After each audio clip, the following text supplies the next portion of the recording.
प्यारे बच्चों, आज आप लोगों को हिंदी के अंतर्गत संस्कृत दिग्दर्शिका का दूसरा पाठ पढ़ना है। क्योंकि पहला पाठ जो है कोविड-19 के वजह से निकाल दिया गया है आपके कोर्स से, इसलिए पहले पाठ को नहीं पढ़ाया जा रहा है। पाठ 2 है संस्कृत भाषायाः महत्वम्। संस्कृत भाषा का महत्ता या महत्व। धन्योऽयं भारत देशः यत्र समुल्लसति जनमानस पावनी भव्य भावोद्भाविनी शब्द संदोह प्रसविनी सुर भारती। ध्यान से आप सुने इस पाठ का हिंदी में अनुवाद।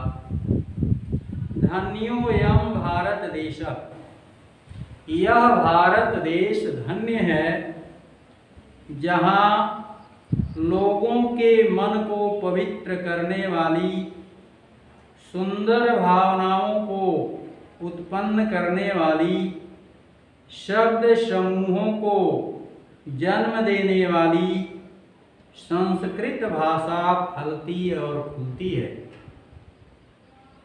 विद्यमानेषु निखिलेषु अपि वाङ्मयेषु अस्याः वाङ्मयं सर्वश्रेष्ठं सुसंपन्नं च वर्तते। विद्यमानेषु निखिलेषु अपि वाङ्मयेषु, वर्तमान समय में जितनी भी भाषाएं हैं उन सभी भाषाओं में यह भाषा सर्वश्रेष्ठ और सुसंपन्न है। इयमेव भाषा संस्कृत नाम्नापि लोके प्रथिता अस्ति। यही भाषा संसार में संस्कृत के नाम से भी प्रसिद्ध है। अस्माकं रामायण महाभारत आदि ऐतिहासिक ग्रंथाः चत्वारो वेदाः सर्वा उपनिषदः अष्टादश पुराणानि अन्यानि च महाकाव्य नाट्यादीनि अस्यामेव भाषायां लिखितानि सन्ति। हमारे रामायण महाभारत इत्यादि ऐतिहासिक ग्रंथ, चारों वेद, सभी उपनिषद, 18 पुराण और अन्य महाकाव्य नाटक इत्यादि इसी भाषा में लिखे गए हैं। इयमेव भाषा सर्वासाम आर्य भाषाणां जननीति मन्यते भाषा तत्वविद्भिः। भाषा विशेषज्ञों के अनुसार, भाषाविदों के अनुसार इसी भाषा को सभी श्रेष्ठ भाषाओं की माता के रूप में माना जाता है। संस्कृतस्य गौरवं बहुविधि ज्ञानाश्रयत्वं व्यापकत्वं च न कस्यापि दृष्टेः विषयः। संस्कृत का गौरव अनेक प्रकार के ज्ञान को आश्रय प्रदान करने वाली इसकी व्यापकता किसी की भी दृष्टि से वंचित नहीं है। संस्कृतस्य गौरवमेव दृष्टिपथमानीय सम्यक उक्तम आचार्य प्रवरेण दंडिना।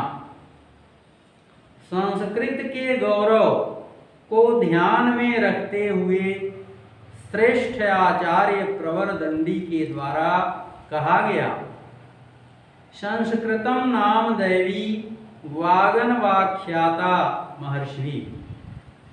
संस्कृत महर्षियों और देवताओं की भाषा है, महर्षियों और देवताओं की वाणी है। संस्कृतस्य साहित्यं सरसं व्याकरणं च सुनिश्चितम्। संस्कृत का साहित्य रसयुक्त और व्याकरण सुनिश्चित है। तस्य गद्ये पद्ये च लालित्यं भावबोध सामर्थ्यम अद्वितीयं श्रुति माधुर्यं च वर्तते। उसके गद्य और पद्य में सुंदरता, भावबोध का सामर्थ्य या ज्ञान के बोध का सामर्थ्य, अद्वितीय सुनने में माधुर्यता इत्यादि विद्यमान है। किं बहुना चरित्र निर्माणार्थम यादृशीं सत्प्रेरणा संस्कृत वाङ्मयं ददाति न तादृशीं किंचित अन्यत्। इतना ही नहीं, चरित्र निर्माण के लिए जिस प्रकार की उत्तम शिक्षा संस्कृत भाषा प्रदान करती है, उस प्रकार की उत्तम शिक्षा कोई और भाषा प्रदान नहीं करती।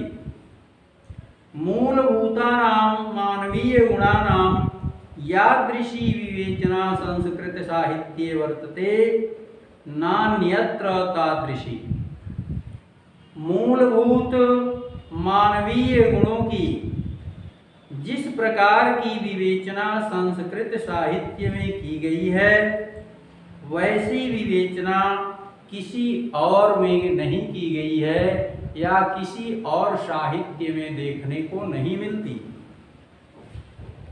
दया, दानम, शौचम, औदार्यम, अनुसूया, क्षमा अन्ये चानेके गुणाः अस्य साहित्यस्य अनुशीलनेन संजायते। दया, दान, पवित्रता, उदारता, निंदा न करना, क्षमा और अन्य अनेक गुण इस साहित्य के माध्यम से उत्पन्न होते हैं।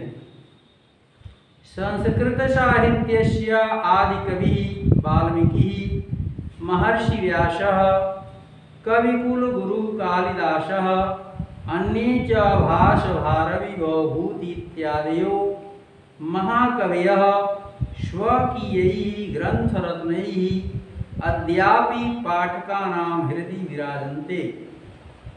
संस्कृत साहित्य के प्रारंभिक कवि, आदि कवि महर्षि वाल्मीकि, महर्षि व्यास, कविकुल गुरु कालिदास और अन्य भास, भारवी, भवभूति इत्यादि महाकवि अपने ग्रंथ रत्नों के द्वारा आज भी पढ़ने वालों के हृदय में विराजमान है।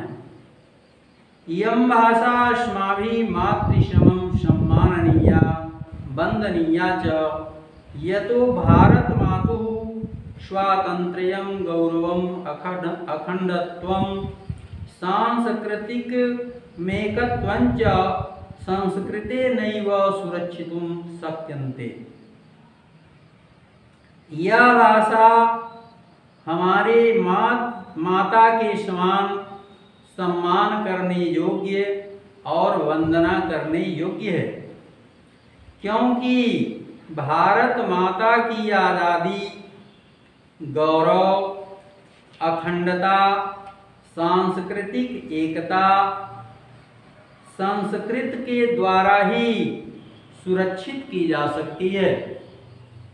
इयं संस्कृत भाषा सर्वासु भाषासु प्राचीनतमा श्रेष्ठा चास्ति। यह संस्कृत भाषा सभी भाषाओं में पुरानी और महान है। ततः सुष्ठुक्तम भाषासु मुख्या मधुरा दिव्या गिर्वाण भारती। इसलिए सत्य ही कहा गया है, भाषाओं में मुख्य, मधुर और अलौकिक भाषा संस्कृत भाषा ही है, दिव्य भाषा संस्कृत भाषा ही है। प्यारे बच्चों, आज का यह पाठ समाप्त हुआ। अब इस पाठ से संबंधित जो नोट्स हैं आप लोगों को प्रेषित किए जाएंगे। आप लोग वह नोट कंप्लीट कर लीजिएगा और अपने टर्न पर वह नोट्स लेते आइएगा ताकि उसका सम्यक जांच हो सके। साथ ही साथ जो नोट्स आपको भेजे जा रहे हैं उसको पूरा करते समय आप लोग पूरी सफाई पर ध्यान दें।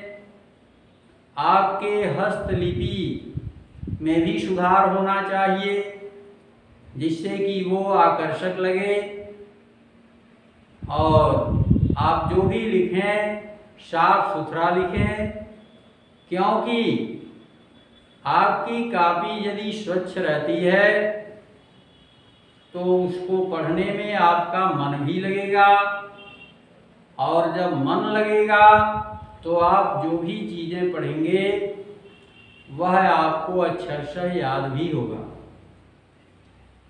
इस बात को ध्यान में रखते हुए जो नोट्स भेजा जाएगा आप इसको अच्छी तरह से पूरा कर लेंगे और अपने टर्न पर उसको ले करके आएंगे ताकि उसका सम्यक जांच किया जाए।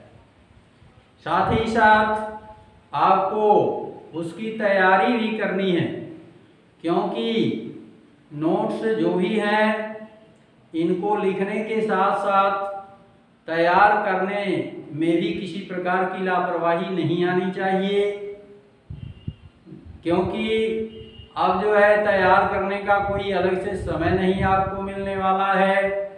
समय बड़ा ही संक्षिप्त है, बहुत कम ही समय बचा हुआ है।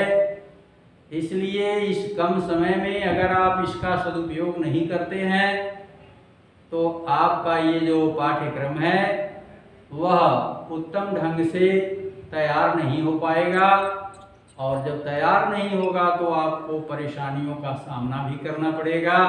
इसलिए मेरी बातों पर ध्यान देते हुए आप लोग इसका पालन करने की कोशिश करेंगे। इसी के साथ आज का यह जो है कालांश समाप्त होता है।